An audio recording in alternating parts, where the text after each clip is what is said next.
ചില മക്കളാവാം, പ്രിയപ്പെട്ടവരാവാം. വിദേശത്ത് നിന്ന് ഫോൺ ചെയ്യുമ്പോൾ പറയും എന്തായിരിക്കും, ഒരു പാർട്ട് ടൈം ജോലി കിട്ടാൻ, ഇവിടുത്തെ കാര്യങ്ങൾ ശരിയാവാൻ, ഇവിടുത്തെ PR ശരിയാവാൻ, വിസ ഒന്ന് സ്ഥിരമായിട്ട് കിട്ടാൻ ഒന്ന് പ്രാർത്ഥിക്കണേ.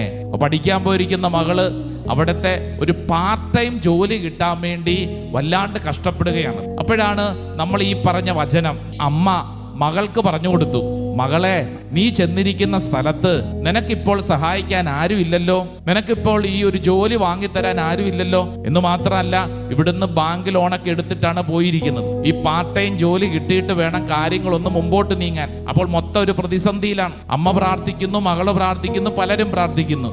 അപ്പോൾ ഈ അമ്മ മകളോട് പറഞ്ഞു കൊടുത്തു, മകളെ, ചെയ്യാൻ പറ്റിയ ഒരു പ്രധാനപ്പെട്ട കാര്യം എന്താണെന്നറിയോ, ഈ വചനം ഒരു നോട്ട് ബുക്ക് എടുത്തിട്ട് എഴുതി പഠിക്കാൻ പറഞ്ഞു. ഈ മകള് അമ്മ പറഞ്ഞത് കേട്ടിട്ട് ഒരു ബുക്കിൽ ഈ വചനം ഒരു 100 തവണ അങ്ങോട്ട് എഴുതി. പണ്ടൊക്കെ നമ്മൾ സ്കൂളിൽ പഠിച്ചുകൊണ്ടിരുന്നപ്പോൾ നമുക്ക് പണിഷ്മെന്റ് കിട്ടും, 100 പ്രാവശ്യം എഴുതിക്കൊണ്ടു അല്ലേ? അങ്ങനെ എഴുതുന്നതല്ല, മറിച്ച് വചനം എഴുതുമ്പോൾ ആ വചനം പഠിക്കാനും പ്രാർത്ഥിക്കാനും വചനം ഈ വ്യക്തിയിൽ അത് അനുഭവമായിട്ട് മാറും. അപ്പൊ ഈ പെൺകുട്ടി വചനം എഴുതി പഠിക്കാൻ തുടങ്ങി, പ്രാർത്ഥിക്കാൻ തുടങ്ങി. എൻ്റെ പ്രിയപ്പെട്ടവരെ, സംഭവിച്ച കാര്യം എന്താണെന്നറിയാവോ? ഈ പെൺകുട്ടി താമസിക്കുന്ന സ്ഥലത്ത് മറ്റൊരു പെൺകുട്ടിയും കൂടെ ഉണ്ട്. ഒരു ഹോം കെയറിലാണ് വർക്ക് ചെയ്യുന്നത്. നാളെ പോകുമ്പോൾ നീയും കൂടെ വാ, നമുക്കൊന്ന് പോയി അന്വേഷിക്കാം. എന്തു പറയേണ്ടു, പാർട്ട് ടൈം ജോലി അന്വേഷിച്ചു പോയ ഈ മകൾക്ക് പിന്നീട് സംഭവിച്ച കാര്യം, അവര് തന്നെ ഇവളുടെ പഠനത്തിന് ശേഷം അവിടുന്ന് ഒരു വിസയും അതോടൊപ്പം തന്നെ അവിടെ തന്നെ സ്ഥിരമായി മുന്നോട്ട് പോകാൻ ഒരു ജോലിയും കർത്താവ് ഒരുക്കി കൊടുത്തു. ഹല്ലേലൂയാ.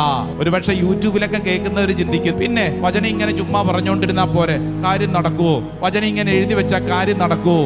എന്നാൽ വചനത്തിന്റെ ശക്തി എന്താണ്? വചനം തമ്പുരാൻ കർത്താവാണ്. നമ്മളത് ഏറ്റെടുക്കുമ്പോൾ അത് നമ്മിൽ സംഭവിക്കുകയാണ്. ഹല്ലേലൂയാ.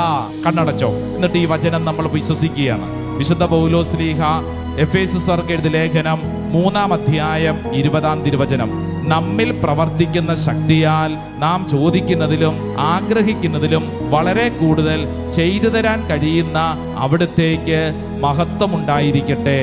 നിങ്ങളോട് പ്രാർത്ഥനാ സഹായം ചോദിച്ചിട്ടുള്ള ഒരുപക്ഷെ വിദേശത്തൊക്കെയുള്ള നിങ്ങളുടെ പ്രിയപ്പെട്ടവര്, ഒരുപക്ഷെ ILTC പരീക്ഷ എഴുതി പരാജയപ്പെടുന്നു, OIT പരീക്ഷ എഴുതുന്നു, വിദേശത്തേക്ക് ജീവിതം വഴിമാറാൻ ആഗ്രഹിക്കുന്നു, PR കിട്ടാൻ വേണ്ടിയിട്ട് ആഗ്രഹിക്കുന്നു, വിസയുടെ സ്ഥിരമായിട്ടുള്ള ജീവിതം കിട്ടാൻ ആഗ്രഹിക്കുന്നു. അങ്ങനെ പലതും ഈ സമയം വിശ്വസിക്കുക, എൻ്റെ കർത്താവേ, ഈ വചനത്തിന്റെ ശക്തിയാൽ ഞാൻ ചോദിക്കുന്നതിലും ആഗ്രഹിക്കുന്നതിലും വളരെ കൂടുതൽ ചെയ്തു തരാൻ കഴിയുന്ന അങ്ങേക്ക് മഹത്വം, അങ്ങേക്ക് മഹത്വം.